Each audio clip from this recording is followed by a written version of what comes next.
agenda. Okay, so this is basically my biography. Okay, so anyone who wants to work together with us, then you can contact us. Okay, at my email address here, lah, mentioning here. So because uh we are being how to say being trained actually, to get more public speaking actually. So one of our important agenda we have is the HRD accredited trainer lah. So really I've attended that. So if you need any coaching session on this circular economy, any renewable energy, okay, we have a lot of staff actually can provide this kind of topics. Okay. So maybe we just start with definitions of circular economy by the World Economic Forum. Okay, so basically circular economy is an industrial system that is restorative or regenerative by the intentions and design. So basically when we talk about circular economy, you see from the word itself, circular economy means anything that is not going to produce, we call it waste. Okay, it will be reused and reused and reused again. Okay, so that's the meaning of circular itself. So when we talk about circular economy means that it involves no industrial, it involve or basically agencies, okay, any processes that must be in terms of being reutilized again and again, in a to ensure there is no waste being produced. So that is the reason why we are moving towards the circular economy, is that we are getting more and more people. Okay, we are getting more and more populations. Not only this, everybody is working so hard to get better materials, better quality type of the we call it lifestyle. So we all this moving towards in that area, but then with our limited resources. Okay, so as I mean, as I think everyone knows about that, we are having less and less coal and also fossil fuel nowadays, right? So in order to ensure that this with this limited of fossil fuels and coals, okay, is to accommodate, okay, that much of needs actually by everybody outside there. So we need to find a way how actually we want to ensure that everybody still can enjoy, up to the maximum, but then with the limited resources. So one of the way is through a circular economy, means that we reutilize. Okay, so whatever things that we have produced, at the end of the day, we reutilize back into the system to make it, how to say, to produce the same type of quality products, so that people can enjoy the same thing. So this is what we mean linear and circular economy. So maybe I think everybody knows about linear economy, means that whatever thing raw materials that we have, okay, doesn't matter your raw materials, like you can such as your wood, your forest, okay, maybe your chemicals, okay, and the things that can makes your things to be produced. Okay, so that are considered as raw materials. There will be processes under productions. Then after that, if you utilize, at the end, we will just dump into the landfill, right?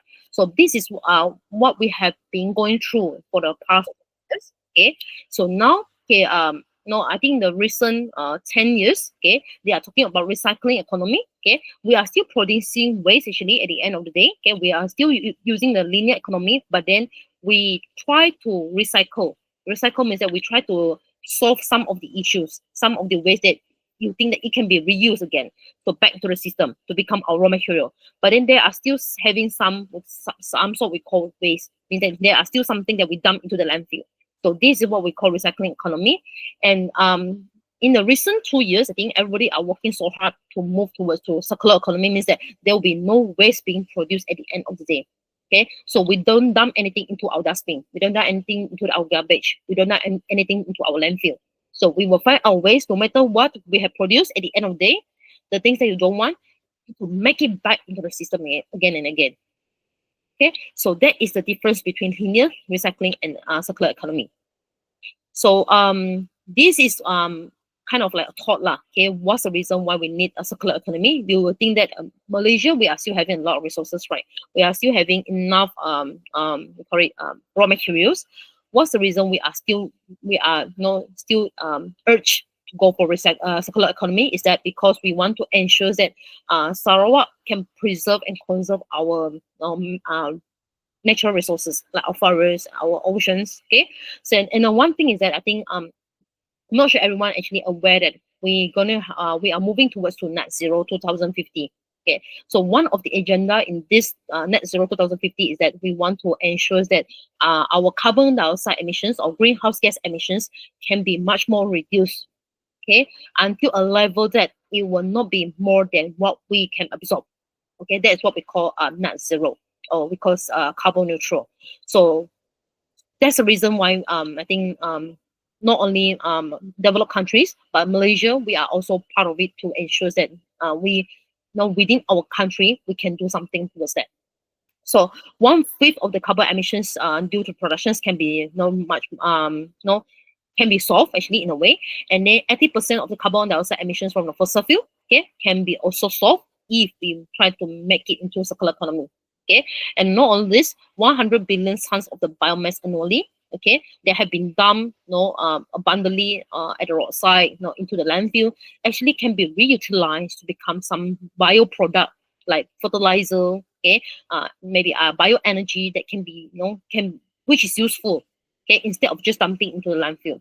And also we can actually try to avoid, okay, all the food waste, okay, that is being dumped to landfill can be reutilized back into the system.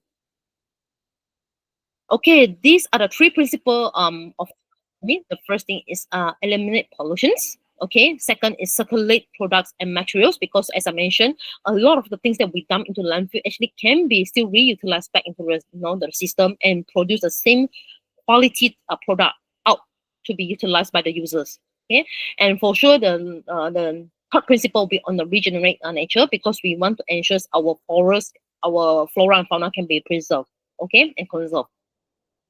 Okay, so just now we talk about linear economy, we talk about recycling economy and also circular economy, right? So this will be we call it butterfly diagram that actually can be utilized by most of the industries and any agencies. So these are the things that we have. The finite material. Finite means the things that are going to be demolished, or maybe it will be finished one day. Okay, something that have a fixed amount of it. Okay, so you go through the productions. Okay, and after that you're going to collect it. Okay, you try to minimize it. Okay, to the to the landfill. Okay, so nowadays, not only this, whatever we have done, we can try to utilize back into to become a renewable energy. Okay, to become any biochemical feedstock. Okay, it can be utilized, become biofuel. There is many things that after we collect it and we reutilize it, it can be something useful. Okay, and I think our Sarawak Premier nowadays, he is very keen to work on green energy. Okay, so one of his agenda is that he wants to utilize the biomass to become bioenergy. Okay, which is one of the advantage for us, because we have a lot of abundance of like those wood ash. We have a lot of wood pellets. Okay, a lot of natural resources like the grass. Okay, all these things actually can be reprocessed and regenerate to become some useful product like biofuel, bioenergy. Okay, even fertilizers. Okay, to help our state or even Malaysians to become a better a better planet to be lived lah, okay, or maybe a green area to be lived. Okay, so this, as I mentioned just now, okay, all these are the benefit that we can actually we can enjoy after we have this circular economy. First, we have more renewable resources. Okay, currently at the moment we have roughly 65% of up to 70% of our energy generated from hydro, okay, which is green energy. But if we can push up to 90%, why not? Because we can use the extra maybe 20-30% to be export to other countries like Singapore, like Indonesia. Okay, they need a lot of energy actually, but there is not enough energy supply actually from our side to their side. So we can, that's the reason why they are finding a lot of ways to produce green energy nowadays. So towards zero waste, as I mentioned, when we talk about circular economy, we will try to minimize, and up to one stage we can make it totally no waste being dumped to the landfill. And I think Sarawak State, actually we have a vision that by 2028 there will be zero landfill. Means that there will be nothing dumping into the landfill. Okay, so in a way, when we have less waste, we have less we call it some sort of when we don't have enough, we don't have waste, that we have actually, in a way, we reduce the open burning, right? So when we reduce the burning stage, actually we are reducing our carbon emissions already. such as our CO2, our carbon monoxide, okay, all this methane production can be much more reduced. Okay, so for sure, when we manage to make it in a circular economy, so more consumers can be benefited, okay, in a way, because the things might be much more cheaper compared to using raw materials like fossil fuel and coals. So in a way, in the long run, actually, it will help more people to enjoy the benefit, and also will produce more new job. Okay, such as us nowadays we have a lot of like sustainability officer. Okay, maybe sustainability team. Okay, that can actually help to ensure that these circular economies really work out. Okay, so in the long run, actually, it will benefit the nations. So these are the potential circular economy. Okay, the first thing is that we basically you can see from Europe side lah. Okay, they are managed to basically produce, okay, up to 3% lah. This is the forecasting that they can 50 by 3% in 2030. Okay, they also can save a lot, like up to like roughly 600 billion euro, okay, in a year, and there will be roughly 28 industry that adopt at least more than 3 activities in one company. Okay, so not only this, estimated will be 3.9 million people will be benefited from this job opportunity. Okay, and up to 700 USD billion, okay, in material saving, and also maybe 18 million of green jobs will be produced. So these are from different international statistic mentioning if we apply this circular economy, actually more benefits will be bringing back to the nations. Okay, so I mean, just let you see lah. Okay, what is the benefit of circular economy in a picture form? Okay, so raw material conservations. Okay, you have more innovations, you have durable products, and also you produce more jobs. For sure, the efficiency will be much more higher, and you can reduce your carbon emissions. Okay, at the end of the day. So when we talk about carbon greenhouse gas emissions or carbon emissions, so basically these are the things. Okay, the major contributors, like I can say, CO2, which is carbon dioxide. I think everybody heard about this. Okay, methane, CH4, nitrous dioxide. Okay, HFC is the hydrofluorocarbon. Okay, and also sulfuric fluoride, and also these nitrogen trifluoride. So all these are the gas form, okay, that produce after we have our burning, our process ended, they will release into the air. So these are the things that we can obtain in our air, okay, after any processes, okay. They might not produce one go everything, but the majority will be from carbon dioxide for sure, and carbon monoxide, CO, because carbon monoxide is when you have incomplete burning happening. So how actually this actually contributed to carbon we call it greenhouse gas emission, and actually how does this bring negative impact to our environment. So basically, when you have getting more and more carbon dioxide in your atmosphere, you're gonna increase the temperature of the atmosphere for sure. So try to imagine everybody breathe out only, okay, breathe out a lot of carbon dioxide. So what do you feel actually after you breathe out? Then your surrounding become hotter, right? Okay, and I think we did experience this period of a very hot season, okay, last year, because of all this climate change. Okay, so one of the reasons is because of this. Okay, the increment of the carbon dioxide emissions, because we have a lot of new industries coming in. They'll produce a lot of new processes, new products, and then at the end of the day, they'll produce a lot of for sure greenhouse gas emissions. Okay, so all of us have the responsibility to really cater this, because like all individuals, okay, because we actually produce scope 1 direct, means that we when we drive a car, right, we produce carbon monoxide and carbon dioxide. We use electricity, we also no we when we try to do utilize electricity, we are producing indirect, okay, carbon emissions, because we don't generate our electricity, but then we ask people to generate for us.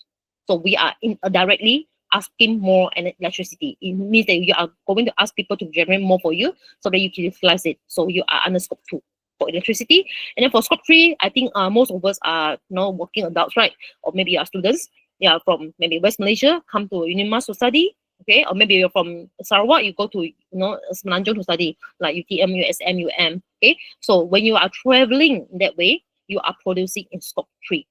So basically, all of us, no matter how we are generating, contributing to this area, this agenda. So it's very important for us to how to say, to work together, okay, to uh, mitigate and also to reduce this carbon dioxide emission, or maybe we call it greenhouse gas emissions. Okay, so I may just want to go through this, okay, to see Malaysians' journeys becoming a circular economy. So I think those who are working in industry, I think you ever see this diagram, which is the West hierarchy, or we call it hierarchy of control, basically. So at the end of the day, actually, we are trying to go for disposal. Okay, no matter how whatever we done, at the end we'll try to make it disposal. But now when we try to shift towards to circular transformations, we try to prevent it. If we can choose not to use it at the first step, then we don't use it, because we want to avoid any disposal, or maybe just dumping into the landfill. Okay, so this is the things that we need to have in our mind. Okay, try to imagine, I want to produce, maybe I want to open a factory now. So the first thing that I would think of, maybe 20 years ago, I would just think of, okay, what can I produce? Now, whatever thing that you want to produce now, you would think of how actually I want to prevent this can produce waste before you proceed. Okay, so that is the mindset change lah, at least before you carry out. Okay, at least you try to see what are things that I can do to prevent less waste. I don't say zero waste, it's not possible yet at the moment, I think, because of our technology is not advanced yet, but at least go for less waste. Okay, I don't say zero waste, but less waste. And we are progressing for sure. So how to make it less waste? You need to start from prevention. Okay, I think recycling, reuse, energy recovery, all these need a lot of funding. Okay, and need a lot of manpower to help you to to make it a successful story. So why not just start from the first step? You prevent before you start anything. If really still prevent and still produce a lot of waste, then you go for reuse, recycling, energy recovery, and at the end, no choice, you still can dump into the landfill for sure. But remember that, especially industry, I think they are very aware of this, because they want to reduce the waste to be dumped into the landfill, because they need to pay for that. So they are working so hard on this area, especially energy recovery.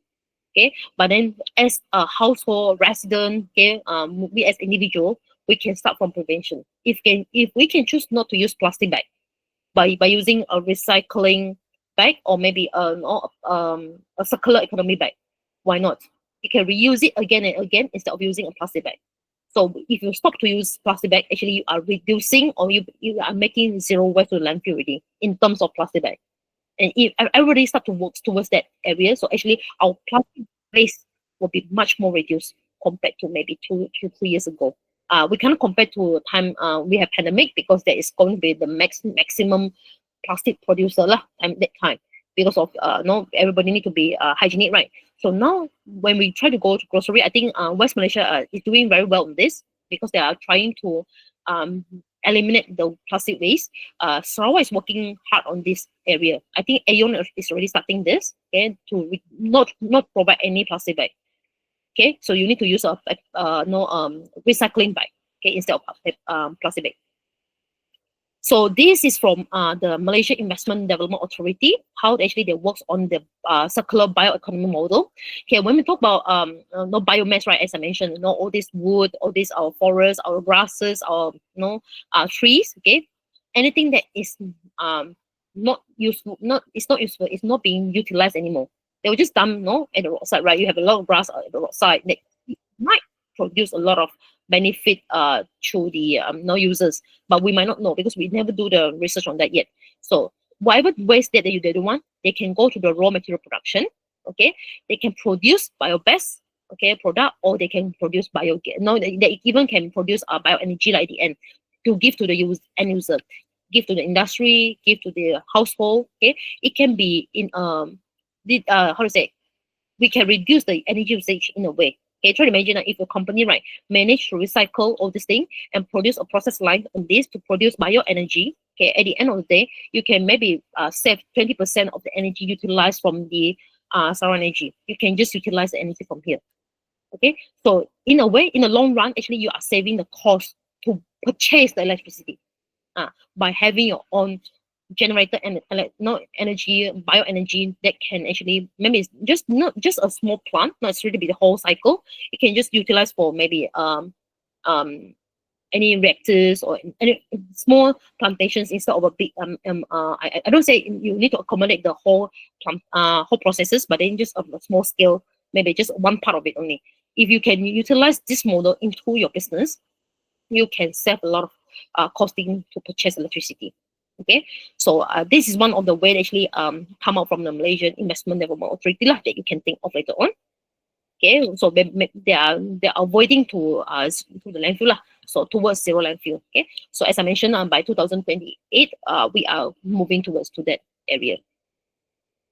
Okay, I think Malaysia's roadmap towards zero single-use plastic is 2018-2030. This is a blueprint that actually I think everyone can read through it by yourself. It's available online. Malaysia is really working hard not to reduce this plastic waste, especially single use. Okay, I think managed to visit some universities. Okay, they are really working hard on this. Okay, and I see they are quite successful because they really, even you are no visitors, you are no outsiders from no anywhere that you request, they also don't give. So they don't even sell. Even you want to purchase, they also don't even sell for this. So it's a very good initiative lah, to reduce at least one type of the waste, which is the plastic waste. Okay. So these are the roadmap that actually they provide in the blueprint itself. Okay. So at the end of the target, they want to ensure there is zero plastic waste lah. Okay. Single-use plastic waste. Okay. In the landfill. Not only this, they have another we call it maybe documents. Okay. Malaysian Plastics Sustainability Roadmap 2021-2030, to make sure that they have they try to move forward, okay, to new plastic economy by going through circularity and sustainability. So in these documents, actually they want to ensure that we still can use plastic, but then how actually we want to utilize it, and what is there any advancement, you know, in this plastic area to ensure that it can be, you know, it can be used in the long term and reduce maybe the new plastic to be utilized. Means that from raw material itself, you don't build it in a new one. Maybe circular economy, reuse and reuse again. How actually? So this is the documents that you can read through. So all that we have talked just now is on circular economy. So now on the second part, we talk about solid waste management. Okay, I think everyone is very aware on this solid waste management. When we talk about solid waste, means that anything in terms of solid that you can see, okay, is in a solid state. Okay, like book, newspaper. Okay, you can see from all the pictures here lah. Okay, no, those are leftover foods. Okay, the use of plastics and everything. So basically, they are part of solid waste material. Okay, you can collect it, you can transport, you can process, you can recycle, or at the end you can dispose it. But nowadays, I think even in most of the schools, they already have this implemented this recycling for 3R at least, for the kids to understand what is the functions of having recycling. Okay, you know, in their primary education level. Okay, so the objective of solid waste management is to minimize waste generation, as I mentioned, as our target is to become zero landfill. Okay, not only this, we want to maximize our economic value of our waste, because a lot of the waste, try to imagine our plastic bottles, right, the single-use plastic bottles, okay, that you have the mineral bottles that you have drink, actually it can be reutilized for something else. Okay, if you don't dump it to the landfill, you can use it to do your hydroponic plantation. Okay, you're not free to make it, not to dump into the landfill. So in a way, you are maximize the economic value of that specific waste. Actually, you want to dump it, right? So it's already considered as a waste. But if you don't dump it into the landfill or into the dustbin, but then you reutilize it to become a useful or functional product, so it will be maximizing the value. Not strictly you sell it back to the system. It can be reutilized, not for plantations or anything. So actually, you are you are making a value to that specific waste. Okay, not only this, we also want to maximize the collections of efficiency of the waste. Okay, and at the end of the day, actually, we want to find a proper method how actually we want to solve the issue of waste. Okay, there's two types of waste. One is solid waste, one is hazardous waste. Okay, so when we talk about hazardous waste, usually they will be handled by a Tranecan in Sarawak. So we can you can't interfere much because that is their own business. So when it comes to solid waste, it is more towards to any waste that, within the household, okay, within the, maybe within the office or within the organizations. They have a lot of values that can be reutilized. Okay, like papers, okay, you can recycle the papers, you can recycle the plastic bottles, you can recycle the used containers. I think there's one what's it one makeup, I don't know, it's really makeup, like it's just a one shop. They usually collect all this used bottles, okay, not sure to be glass, it can be glass, it can be plastic. Once you clean it, you can send back to them, they will recycle for you, then they will exchange some gift for you. To It's in a way to encourage people to to do recycling on these useful products. Okay, so we have go through just now on this, on waste minimizations. Okay, there is basically few levels. Okay, nowadays we with the implementations of the circular economy ideas into the waste minimizations, so it will start with avoid or reduce. Okay, if you can avoid, you just avoid, but if you cannot avoid, then you go for reduce. If after you feel that reduce also cannot be, try to imagine like industry, right? You want to produce maybe a semiconductors or any, or maybe just you want, okay, I make it a simple example. You want to produce an ear set, right? So you try to avoid to use maybe certain materials. It's not possible, right? Because you cannot produce the same quality type of ear set that you have to sell off all this world. So if you cannot avoid, then you can reduce the percentage of it. Is it possible or not? If you reduce the percentage of it, but if it is still possible to produce the same quality type, you can go for reduce. But most of the time, most of the processes, I think it's very hard for them. So the only thing they can do is they can only reuse, collect back all these use maybe headphones, okay, back into the system and reuse it again. That's the only way. Or if you really cannot, then you go for recycle. Okay, recovery, and the last one, got no choice, just send it to the landfill. But a lot of the electronic waste nowadays, actually, it can be I don't say reutilized. I will use the word reutilize. Means that you will send back to the recycling factories. Okay, they will regenerate, reprocess to make it maybe lower grade of products, instead of the same quality, but it will lower grade, but it's still usable. Okay, for maybe community or any activities around, in the country. So I think instead of just dumping into the landfill, why not just do recovery, at least minimum up to recovery, or you can go for recycling at least. That is the minimal effort that we can do. Okay, so if you manage to do more, so you can go up to avoid. Okay, like us nowadays, we can avoid to use plastic bag.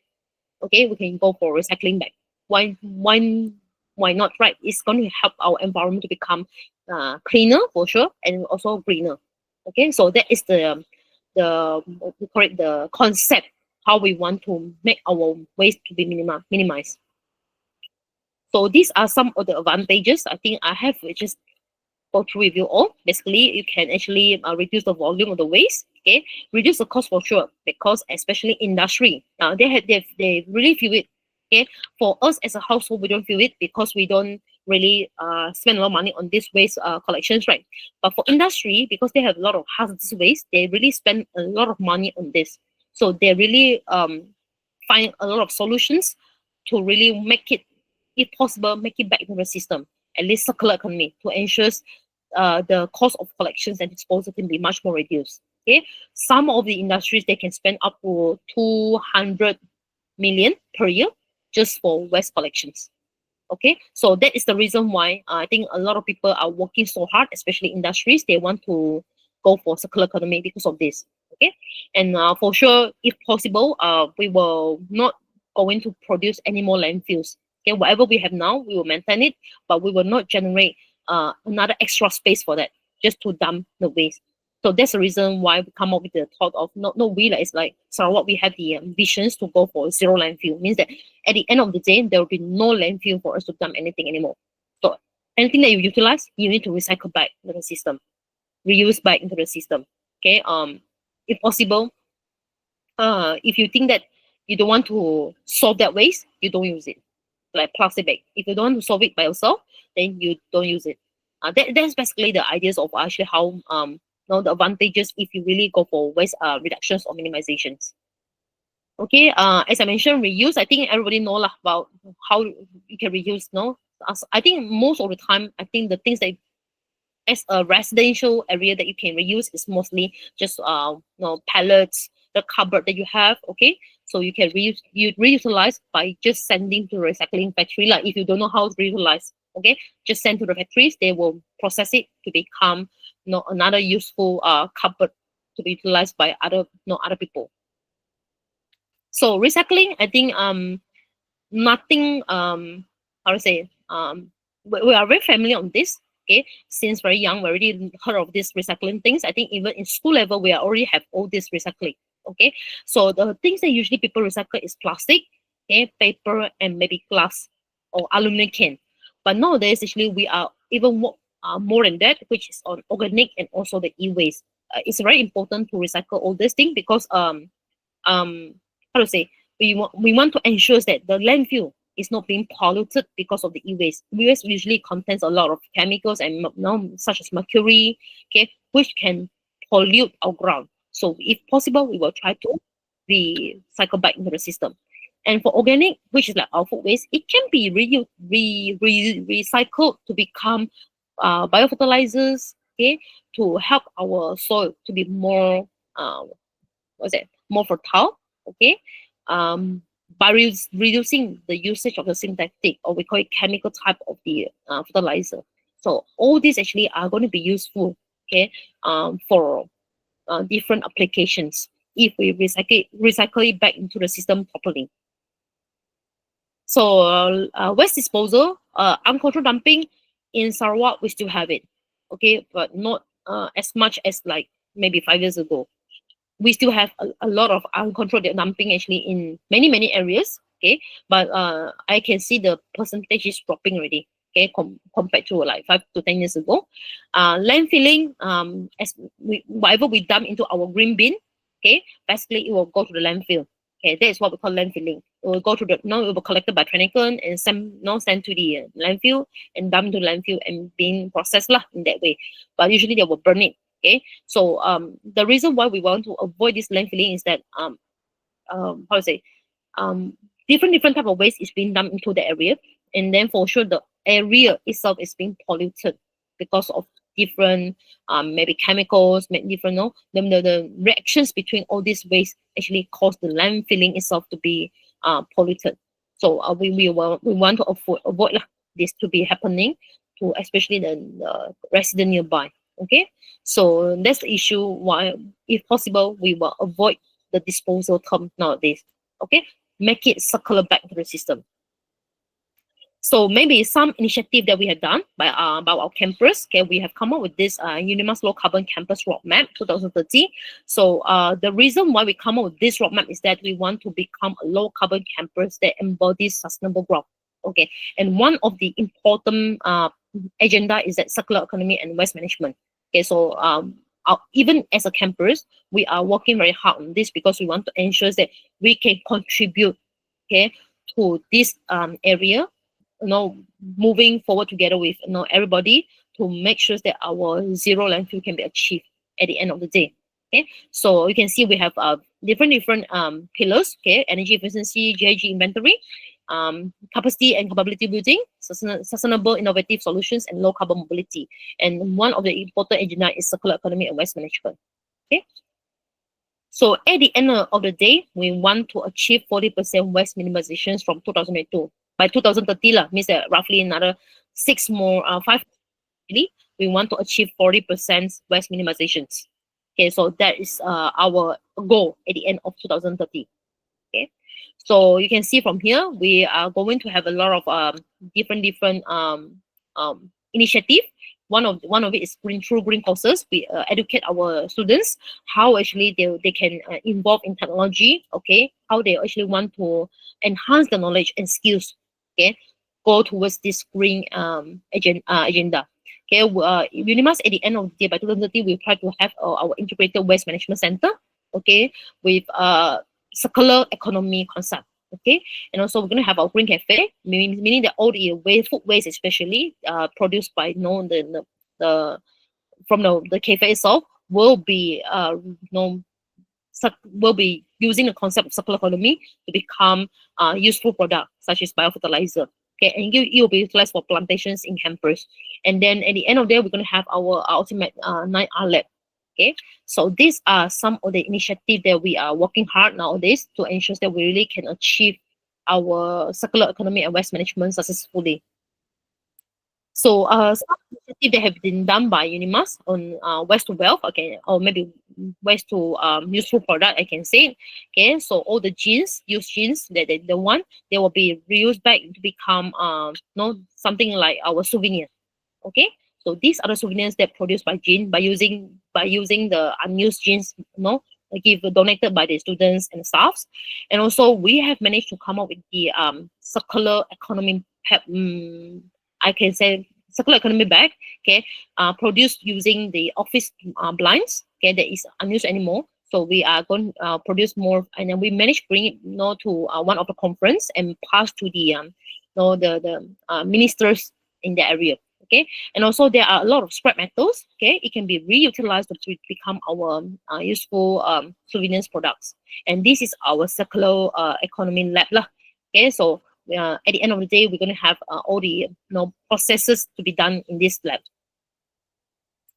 Okay, some ideas on actually our waste preparation awareness during our recent convocations in Unimas. Okay, so we did find a lot of ways to ensure that this can be successful. Okay, we did put a video lah, okay, on actually how aware the students how to dump the right how to say place the right waste to the right bins, okay, to ensure that there is no mixtures of the waste around. Okay, we did manage to put a lot of different of the we call it recycle bin, okay, around in the campus to ensure that people are going to participate. Okay, we don't expect them to be really how to say, we don't expect them to do it in the proper way, but then they participate at least. Okay, especially the new students, the community, the parents. Okay, at least they know. Okay, Unimas is having this agenda, so they involve themselves. Okay. Okay, so this is how we segregate the waste. Okay, yeah, somehow still there is a lot of waste being mixed up, so we do the waste segregations. And then we did manage to send out our waste to the recycling center, and some of them that are like metals, glass. Actually, the collectors will come in the campus and collect it. Okay, and these are some cupboard lah, okay, that we utilize and will be sending to the recycling center by ourselves. So this is roughly a data like how actually the waste is generated throughout small one event. Okay, so roughly 200 plus kg of the waste is being generated, and you can see that actually mostly are general waste. What is general waste about means that you have used tissues, okay, all these plastic bags that is not being able to be recycled, the bottles that is not in a very good conditions.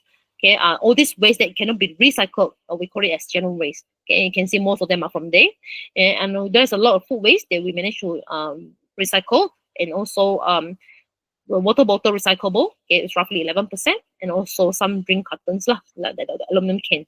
Okay, and these are all the waste generated based on the 3 days convocations. I think 3 to 4 days convocations.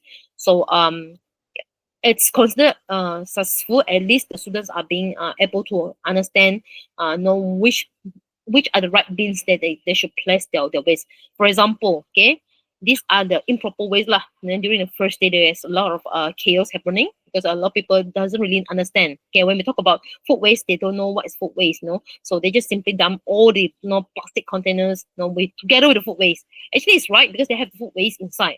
But if we actually encourage them to just take out the food waste, but then they just dump it together. Yeah, this is the issue so happening around. But we managed to get some very good examples lah, that people really dump the right things to the right dustbin during the convocation itself. So more awareness and also more maybe capacity building that might need might be conducted this year to ensure that people are aware, okay, how to solve this, at least the waste management part. Okay, we don't say we want to go for advancement of waste technology, but at least some, within the campus, we can solve our waste issue first, okay, before we brought out to the community. So this is one of the real examples happening in one of the authority in Sarawak, okay, Bintulu Development Authority. They managed to come up with this. They call it CPK lah, CPK. Okay, they use the used paper together with the Portland cement, and then with some palm kernel shells, okay, mixed together to become a concrete, okay, which can be utilized, around the what's it the building itself. It can be become a place for them to do ponds. It can be a concrete there for them to utilize to make it gardening sessions. Okay, so which is part of the circular economy process. Okay, so they managed to won a gold award, using this innovative solutions lah through circular economy. So as I mentioned, there's a lot of things that we can do actually, and we can see actually we have a lot of this waste actually around. Okay, use paper waste, and also this palm, not necessarily be palm kernel shells. It can be some other shells. Okay, I don't know, palm oil. I don't know. It depends on your organizations. What are the waste that you have most? Then they mix up together and they get the right ratios to make sure that it really when they undergo the testing, it is the hardness of it, of the concrete, is as good as the one they market in the market area. So basically, they are producing quite a good innovative solutions lah, utilizing circular economy. So this is one of the activities that we had done, okay, on circular campus, okay, something new. So it had been done last year actually in campus, okay. There's like 40 people, I think 30 to 40 students are being joining this, and a lot of innovative solutions are being developed during that time, and we try to utilize the solutions being suggested to make sure our campus can be one of the we call it circular education center in Sarawak maybe. Okay. So another projects that we have done actually, okay, is we are going to we are not started yet, but we are proposing is to utilize or whatever raw material such as the biomass, okay, to produce we call it to be recycled into the system through the we call it biofertilizer machine, okay, we call compost machine, to produce biofertilizers so that it can be utilized into the one of the kampong in Sarawak. So this is actually the system that we're going to set up in Kampong Asum, in one of the kampong in Sarawak, okay, that we want to utilize. Okay, the energy is from solar together, hybrid with the micro hydro, okay, and then after that the microgrid, I think microgrid energy. So both of them will be mixed together to not utilizing the energy from green, utilizing the raw material from green also to produce a green product, which is the biofertilizers that can be utilized in the kampong itself. Not only this, when after you have we have started up the compost machine, they managed to produce some biogas, and it can be utilized as one of the bioenergy. So this is one of the project that we will conduct this year, okay, in the kampong, but not now yet. It's going ongoing now because the compost machine is still fabricating. It's not reaching yet. So we'll hope maybe after Raya that it will be set up in the kampong. So yeah, it will be just nice to see a real circular economy, in one of the community project. Okay, so to end up this session, okay, so a sustainable goodbye to waste. Okay, so no matter what we are talking today, it's just we want to ensure there is no waste being produced. Okay, whatever we have, whatever waste that we produce, okay, at the end of the day, we want to ensure that the waste can be minimized. If at least sometimes minimize a lot for the moment. Okay, I don't think that we can go for zero waste yet, but at least we need to start with waste reduction first. Okay, so that's the reason why a lot of blueprint is being out to ensure that people are following and try to mitigate the waste issues together. Okay, and up to the end of the day, actually, we try to go forward to circular economy because there is no waste being produced. It will be everything back into the system. Whatever you produce, whatever you utilize, it will be reused back into the system.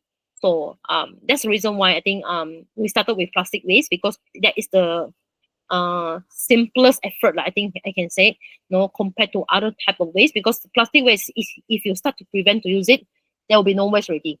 You don't need to generate, you don't need to produce, you don't need to utilize, and you don't need to dump into landfill.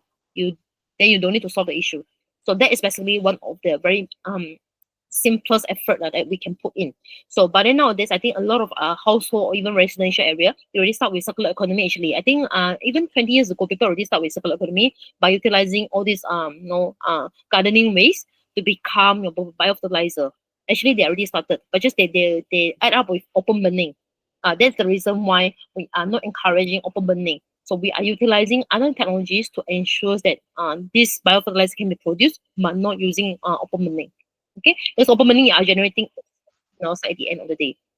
So no matter how you, our target is to make sure all the all the system will be back. Whatever things that you have produced at the end, it will be back to the system again to ensure that no waste is generated. Okay, so that's how actually circular economy and waste management should work together. Okay, you cannot say circular economy is one thing, one concept, and waste management is another initiative. Actually, if you manage to implement circular economy into waste management, it will really helps you to make the things move faster and more efficient, because you know what you should prevent, what you should avoid, what you should reduce before you start any processes, because waste only produced after you start it. If you don't start it, then there will be no waste. Okay, so that is the reason why actually circular economy plays a very important role in waste management. Okay, so I think that's all for today. Thank you everyone for listening All to right. the long lecture. No worries. Okay, so I think we'll now go to the short Q&A session. So the first question, any suggestion on bioenergy reactor brands or models? What's that? What's the question? Any suggestion on bioenergy reactor brands or models? At the moment, there is no specific one I can guess, but in Sarawak, we are trying to figure out. There's no specific yet. Because okay, I try to imagine like this. Under United States and United Kingdom, they have not even Germany. They have a lot of technologies that can be applied. But then when you make it to the local context, they it will somehow not that efficient. So we are still struggling to find the right model for Sarawak itself lah. Okay. Okay. For the next question is on the Malaysia Plastic Sustainability Roadmap. So Yeah. he's asking, are there any gaps between the roadmap's goals and Mhm. actual implementation on the ground, considering we are now entering the 5th year since the introduction of the roadmap? Yes, because the roadmap is how to say is well planned, but then when involving community in that specific how to say involving community in that specific agenda is very tough. So basically, we are a bit lag behind compared to the well planned roadmap itself. The gap part, I can't really spell out clearly because different organizations they might have different initiatives. Some organizations move faster than that. But then generally, we are still a bit lag behind compared to the well Mhm. planned roadmap. Okay. And so for another comment, there's this, for plastic waste, the main Mhm. issue is the collection and separation from the other landfill waste. Logistics is also an issue for small household to bring to collection center. Yeah. Mhm. Yeah. So that's his comment. And Mhm. for the next question, he's asking, who shall we contact at Unimas if we want to collaborate to develop green technologies and run some workshops? Green technology, you can contact I myself, or you can contact Dr. Yonis. I think Dr. Yonis is around also in the session here. Okay, Yep. he is the deputy director of this Institute of Sustainable and Renewable Energy, I sure. Mhm. So yeah, he can be the good. I will leave his email at the chat later on here. Okay, all right, great. And also one question from Dr. Yonis. Does Sarawak have the potential to implement a waste to energy concept for sustainable development? Um, I can say we have, because I think okay there's few actually agenda going on, okay, like this by 2028 we want to go for zero landfill, right? So now the initiative is that we want to come up with a waste to wealth how to say plans to solve these landfill issues. But at the moment I can see that They are only up to a concept paper, but they haven't really go deep into the implementation stage yet. Because Bintulu will be the first, actually, I think, going to have the WTE, the West Coast Energy Plant, actually in Sarawak. So I'm not sure whether when they will start, because I was informed that they just finished a tendering last year, so they will might start the project this year lah. So hopefully by 2028 they can have the proper model there to help. Yeah. All right. I think that's about all of the questions. So before that, can we have a quick group photo for those who can turn on your cameras? Sure. Can turn on. If not, it's okay as well. So okay. You okay. All right. Okay, I'll just take a quick one. Okay. All right. So our upcoming session, I'll just share as well. Mm-hmm. All right. So our upcoming session is Low Carbon Society. Simple actions, big impacts in March. So do stay tuned to our social media for more updates. Please take a moment as well to fill out the feedback form, which has been shared in the chat. So if that's all, thank you once again to TS Dr. Josephine Lai and our supporting partners, and have a good day. Thank you very much for joining us. Okay, thank you. Okay, have a nice day, everyone.